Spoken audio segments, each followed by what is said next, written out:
do I just handle this whole process? How do I afford this thing? It seems unattainable. It seems undoable. So I want to spend a little time going through that. So the first piece, and this is what I see happen a lot. So step number one is to get it done right the first time. I cannot tell you how many clients we've worked with that have had 2, 3, 4 inspections, multiple remediations. They've paid this person, they've paid this person, they've paid this person. And by the time they get to us, they're already in like 50 grand. And then we come in and there's these things and we find out that it wasn't done properly. They missed a whole lot of stuff. And ultimately they just kind of like wasted that $50,000. So what I would say the first thing here is to make sure that you're actually getting it done right the first time. And I know it sounds very easy. You're like, Brian, well, how do I know if I'm doing that? Well, then it goes to step two, which is all around testing and making sure that we're getting the right information that we need that's going to drive the decisions on what we're remediating and how we're prioritizing and all of that stuff. If you're not getting a thorough inspection and testing done at the front, then you're not going to know where the problems are. And you're not even going to be able to like understand which ones you should be attacking first, right? So then what happens is that you go through this process going back to step one and you remediate something that either wasn't a big problem or wasn't the biggest problem in relation to other things in your house. And you come back in your house and you're still sick, right? And then you keep this like endless cycle that starts going on. So the second part in the inspection and testing, the way that I look at it, first off, that is the cheaper piece of this process, right? So if I'm looking at two costs and I have one cost over here that's a fraction of the other cost, I want to make sure that I'm not cutting away at the fraction of the cost, because it's that idea of what's it called when you do that? You like something to I forgot the saying, but like you limit something over here and in doing so you screw this up over here, right? You make this not work. And this is where the bulk of your cost is. It's on the remediation side. So we have to make sure that we're testing and inspecting properly on the front side to allow us to then make sure that what we're doing on the remediation side is correct, effective, prioritized correctly, is spending your dollars in the place that you're going to get the most impact for it. Okay. So that's what I would say the second piece is making sure that your foundational data and knowledge that you're getting from your home is correct. That's going to be the jumping point, the launching point on all the future decisions that you're going to make. If this information is wrong at the front, every decision you make off of it is then also not going to be correct. And it's going to end up costing you more money, more time, right?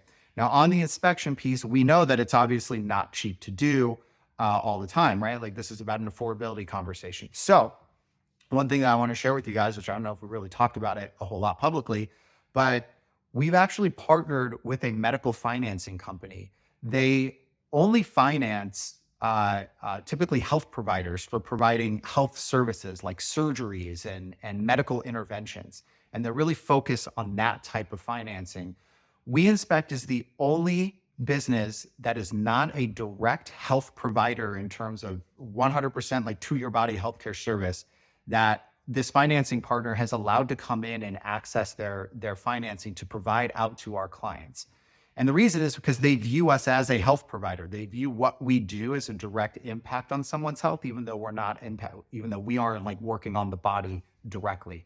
And it was an amazing thing that this happened. And now we are literally the only company that exists from the inspection testing point of view that has the ability to offer financing out to people. What does that mean? That means you can spread your payments out for an inspection. And by doing that with no interest, by the way, and by doing that, what it does is it allows you to have a larger chunk of money available to you to where if you do need to attack into the remediation piece, you're not taking like a whole piece out over here, then having to take a whole piece out over here. It allows you to stagger it, and it allows you to get the information you need up front in a cost-effective way to make the smarter decisions about how you remediate on the back end. So that's something that I've been really excited about. We've had it, available now for a couple months.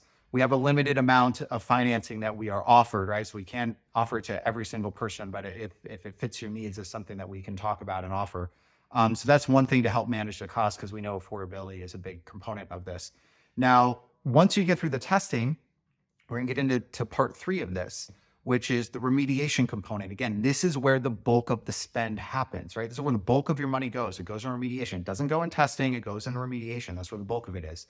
So how do we get smarter about how we're spending that money? take a step back. The only reason that you're doing any of this is because you're having a health issue. That's why you're doing this, right? So what we need to do, instead of looking at a house and looking at it in a vacuum and saying, here's 20 problems in your house, you have to fix every single problem or else you're not going to fix them all. Like, technically, is that true? Sure. Like, if you don't fix something, it's still there. But you're not doing it so you can have a checkmark clean bill of health on your house in a vacuum. You're doing it so when you walk into your house, you feel better. You're doing it for you. You're not doing it for your house. And so then what we need to do is really understand that you don't have to remediate every single thing in your house. You have to remediate enough so your body can bounce back and start feeling good again. Most of our clients do not remediate everything that we find. And I think that's part of the anxiety and the frustration, the fear that somebody might have going into this process is it's going to cost so much money to do the remediation on the back end and do everything. And yeah, I mean, there's an expense. I'm not going to lie, like there's an expense there. But there's a way to structure your remediation plan where you're not hitting every single thing and you're focusing on the highest priority stuff.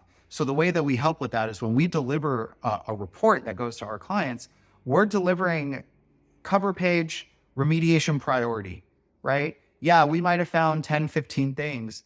These are the 3 or 4 things that we think are the most important things that need to be addressed, right?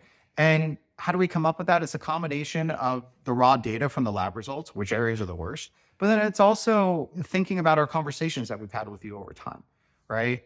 When you come in and start working with us, we have an initial call with you to figure out what are your goals? What are your challenges? Who's sick in your house? What type of symptoms do they have? Are they only feeling in certain areas of the house?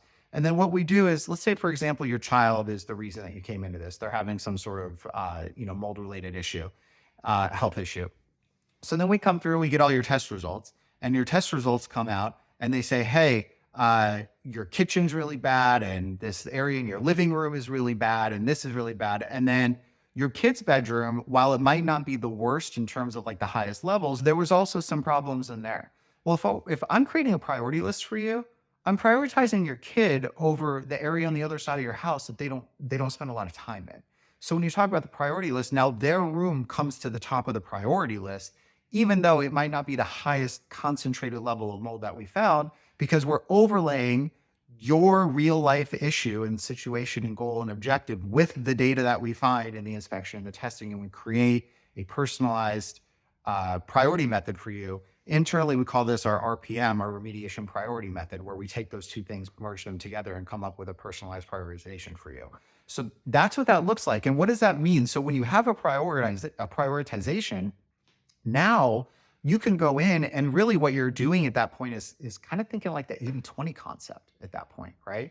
It's like the 80-20 concept is basically there's a large portion of things that are causing a problem. And yeah, there's some other problems over here, but if the bulk of the problem is happening over here, I'm going to focus my energy over there and I'm going to get the biggest impact because I've removed the biggest chunk of the problem, right? And that's the idea when we create a priority method, is to figure out the areas that we feel are going to have the biggest impact on your goal of, which is most times coming back in your house and feeling better, without necessarily saying that you have to fix every single thing that we find in the house, right? So when you're talking about managing cost and managing budget and figuring out how to handle something that can be expensive, it's really about going into it and being able to be smart enough about it to say, yes, maybe there's 10 things I need to handle. And if I had to handle all 10 of those things, let's say it was going to cost $100,000, but maybe I only need to focus on 4 of those things. And the 4 of those things are going to cost $20,000.